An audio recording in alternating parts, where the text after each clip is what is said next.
இயேசு ஜீவிக்கிறார். சுவிசேஷ ஊழியம் வழங்கும் ஜீவ வார்த்தைகள். கிறிஸ்துவுக்குள் பிரியமானவர்களே, ஆண்டவராகிய இயேசு கிறிஸ்து நாமத்தில் உங்களை யாவரையும் அன்போடு வாழ்த்தி வரவேற்கிறோம். இயேசு ஜீவிக்கிறார் சுவிசேஷ ஊழியங்கள் சார்பாக ஜீவ வார்த்தைகள் நிகழ்ச்சிக்கு வந்திருக்கிற உங்களை கர்த்தர் ஆசீர்வதிப்பாராக. ஒவ்வொரு வாரமும் இதே நேரத்தில் இந்த நிகழ்ச்சியை பாருங்கள், கேளுங்கள், அநேகரை கேட்க செய்யுங்கள். நாம் ஒருமித்து ஆண்டவருடைய நாமத்தை மயப்படுத்துவோமாக. அவர் தமது வார்த்தைகளை அனுப்பி அவர்களை குணமாக்கி அழிவுக்கு தப்புவிக்கிறார் என்ற வார்த்தையின்படி விசுவாசத்தோடு இந்த வார்த்தையை ஏற்றுக்கொள்கிற ஒவ்வொருவருக்குள்ளும் அற்புதங்கள் நடக்கும் என்பதிலே சந்தேகமே இல்லை. இந்த நாளிலும் கர்த்தர் நமக்கு கொடுக்கிற வார்த்தையை வாசிக்கிறேன், ஜெபத்துடன் கேளுங்கள். சங்கீதம் 41:10.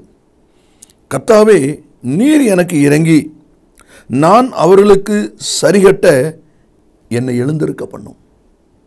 கர்த்தாவே, நீர் எனக்கு இறங்கி நான் என் சத்துருக்களுக்கு சரிகட்ட என்னை எழுந்திருக்க பண்ணும்.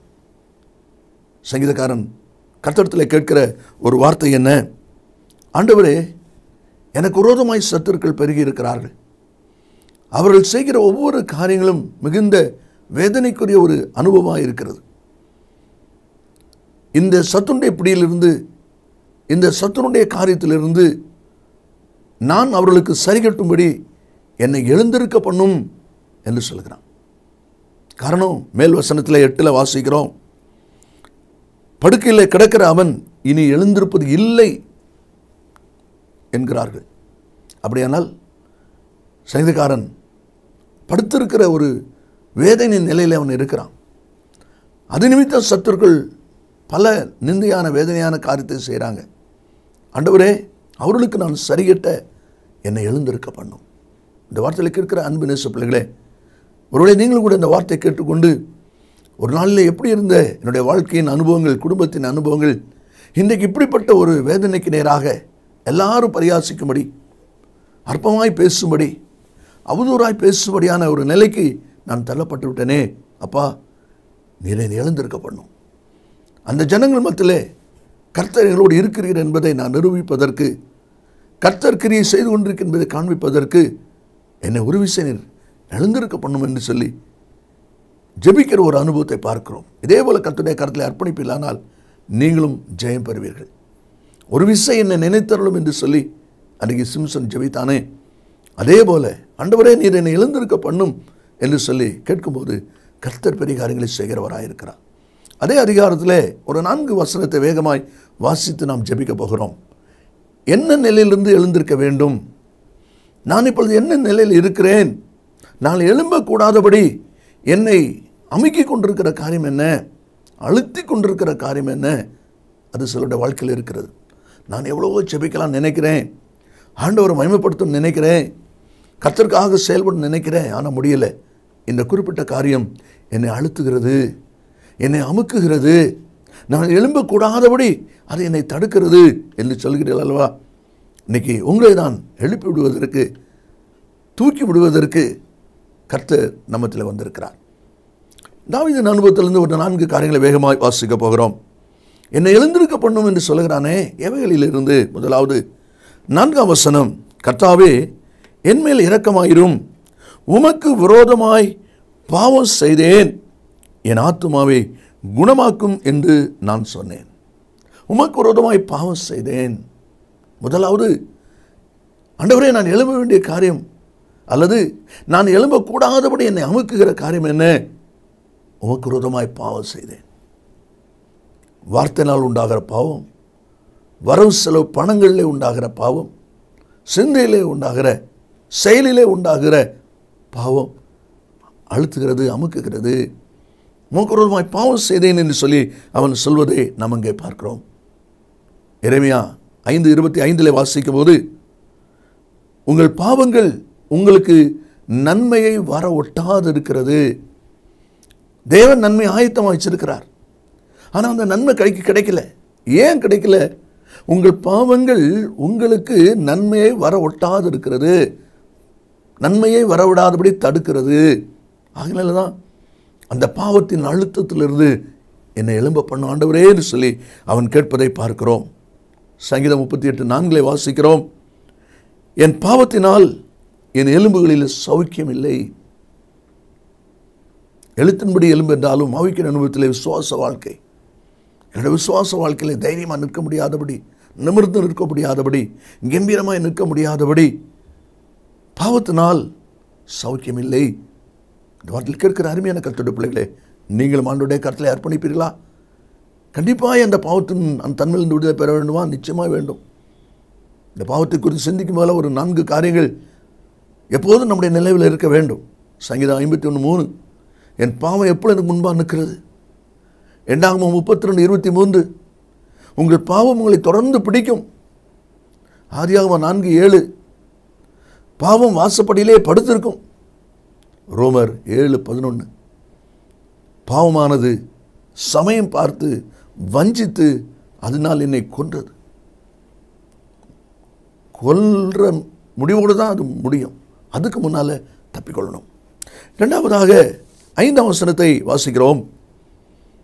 அவன் எப்பொழுது சாவான், அவன் பேர் எப்பொழுது அழியும் என்று என் சத்துருக்கள் எனக்கு விரோதமாய் சொல்லுகிறார்கள். சத்துருக்கள் என்ன சொல்லி கொண்டிருக்கிறாங்க? எப்போ சாவான், எப்போ அவன் அழிவான், எப்போ இல்லாமல் போவான். இப்படி ஒரு கூட்டம் இருந்து கொண்டே இருக்கு. அன்றைக்கு தாவீதுக்கு விதமாக இருந்ததோ அதே போல் இந்த வார்த்தைகளுக்கு இருக்கிற உங்களுக்கு கூட உங்களுடைய குடும்பத்தில், உங்கள் தெருவில், நீங்கள் வேலை செய்கிற ஸ்தலத்தில் உங்களுடைய முன்னேற்றத்துக்கு தடையாக, ப்ரமோஷனுக்கு தடையாக பல காரியங்களை உங்களுக்கு விரோதமாய் பேசி கொண்டிருக்கிற ஜனம் இருக்கிறாங்களா? அது நிமித்தம் வேதனை அடைஞ்சு கொண்டிருக்கீங்களா? அது நிமித்தம் அழுத்தம் உங்களை தாக்கி கொண்டிருக்கிறதா? தாவீது கேட்கிறார், என்னை எலும்பு பண்ணுங்கப்பா. இந்த ஜனங்களுடைய வார்த்தைகள், இந்த வார்த்தையினால் உண்டாகிற காயங்கள், ஆண்டவரே நான் எழும்பக்கூடாதபடி என்னை அமுக்குகிறது. அப்போஸ்தலர் 28:6 வாசிக்கிறோம். அவன் கையில் அந்த விஷப்பூச்சி தொங்கின பொழுது அந்த தீவார் என்ன செய்தாங்க? அவனுக்கு வீக்கம் கண்டு அல்லது சடுதியாய் விழுந்து சாவான் என்று அவர்கள் பார்த்து கொண்டிருந்தார்கள். எவ்வளவு நேரம் பார்த்து கொண்டிருந்தாங்க? நெடுநேரம் பார்த்து கொண்டிருந்தோம். நெடுநேரம் பார்த்து கொண்டிருந்தாங்களாம். அவர் வேலையே அதான் போல. அப்படி ஒரு கூட்டம் இன்னைக்கு இருக்கு. ஜாக்கிரதையாக நான் ஓடுபடி அழைக்கப்படுகிறோம். அந்த வேதனையின் வார்த்தையின் வேதனையின் அனுபவங்கள் அமுக்குகிறது.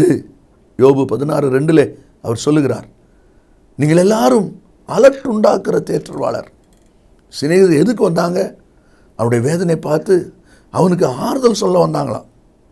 ஆனால் அவங்க பேசுகிற வார்த்தையும் அவங்களுடைய காரியங்களையும் பார்த்த உடனே யோபு சொல்கிறாரு, நீங்கள்லாம் அலட்டுண்டாக்குற தேற்றவாளர், என்னை வேதனைப்படுத்துகிற தேற்றவாளர்னு சொல்கிறான். வார்த்தையினால் வேதனைப்படுகிற அந்த அனுபவம் நம்மளை எழுந்திருக்க விடாதபடிக்கு படுக்கிற நிலைமைக்கு தள்ளிடும். அவன் சொல்கிறான், எனக்கு விரோதமாக இருக்கிற அந்த சத்துருக்கு நான் சரி கட்டணும் ஆண்டவரே. அவருடைய வார்த்தையினாலும் உண்டான காயத்திலிருந்து என்னை நீர் எழுந்திருக்க பண்ணுங்கப்பா என்று சொல்லி அவன் கேட்பதை பார்க்கிறோம். 3வதாக 6ஆம் வசனம், ஒருவன் என்னை பார்க்க வந்தால் வஞ்சனையாய் பேசுகிறான், அவன் தன் இருதயத்தில் அக்கிரமத்தை சேகரித்து கொண்டு தெருவிலே போய் அதை தூற்றுகிறான். இங்கே வரும்போது பேசுறது நல்லா பேசுகிறாங்க, வெளியே போய் பேசும்போது வேதனையாக, கேட்கக்கூடாததாக தூற்றித் திரிகிற ஒரு கூட்டம். அப்படிப்பட்ட காரியத்தை அவங்க செய்துட்டு இருக்கிறாங்க. இப்படிப்பட்ட காரியத்தை இவங்க செய்கிறதுனால நான் அவங்களுக்கு சரி கட்டணும்.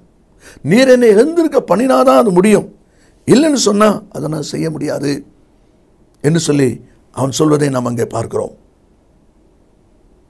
ஆதியாகமம் 39ஆம் அதிகாரம் 14ஆம் வசனத்தை நான் வாசிக்கும் போது, போத்திபாருடைய மனைவி அவள் தன் வீட்டு மனிதரை கூப்பிட்டு, பாருங்கள், அந்த எபிரேய மனுஷன் நம்மிடத்தில் சரசம் பண்ணும்படி அவனை நமக்குள் கொண்டு வந்தார். அவள் தான் அவனை தொந்தரவு பண்ணிட்டு அலையிறா. அவன் ஓடிக்கிட்டே இருக்கிறான். ஆனால் வீட்டு மனுஷரெல்லாம் கூப்பிட்டு சொல்கிறாள், இந்த மாதிரி பண்ணிகிட்டு இருக்கிறான் அப்படின்ட்டு. அப்போ எவ்வளோ ஒரு வேதனையின் அனுபவம், தூத்தி திரிகிற அனுபவம். அதுதான் நம்ம வாசிக்கிறோம். இந்த வார்த்தையில் கேட்கிறவளை நீங்களும் கூட உங்களை யோசித்து பாருங்கள். ஜனங்கள் இல்லாத பொல்லாத சொல்லி உங்களை தூற்றி திரிகிறாங்களான்னு சொல்லி பாருங்கள். அதே அப்போஸ்தலர் 28:4 நம்ம வாசிக்கும் போது அந்த ஜனங்கள் என்ன சொல்கிறாங்க பாருங்கள், விஷப்பூச்சி அவன் கையிலே தொங்குகிறதை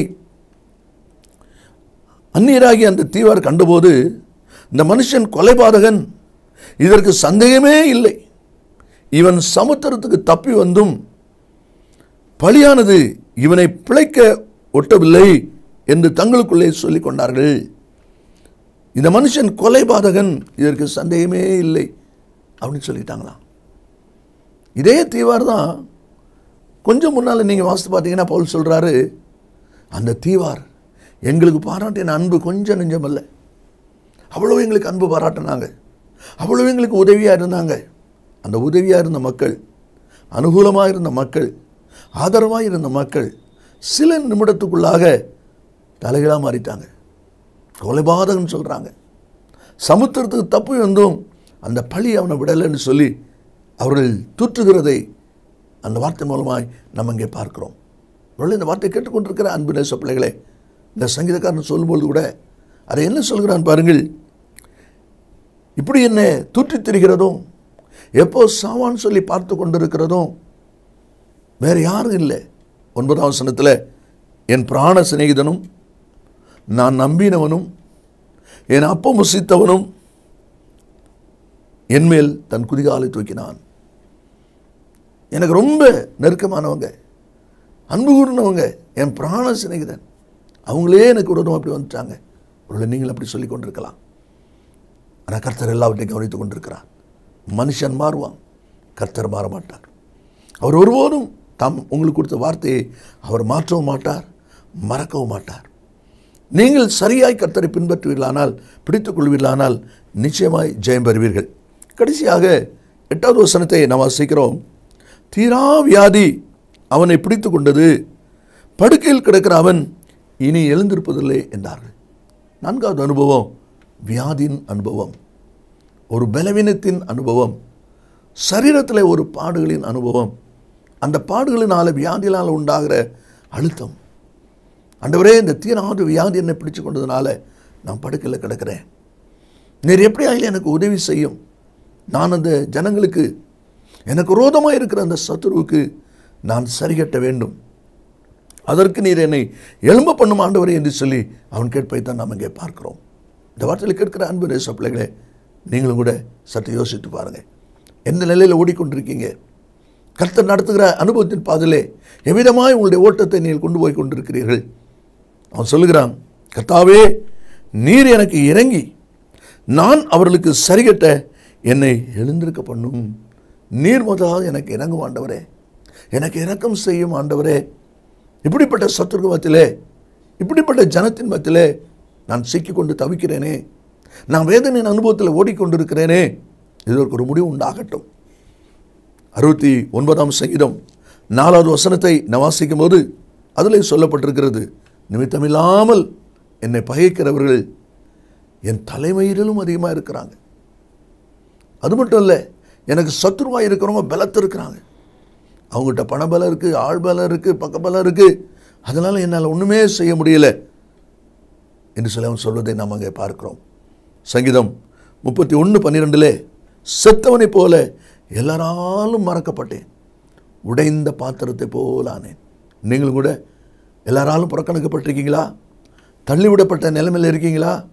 உடைஞ்சி போன உதவாத பாத்திரம்னு சொல்லி ஒதுக்கி விட்டுட்டாங்களா? கர்த்தர் உங்களை மறக்கலை.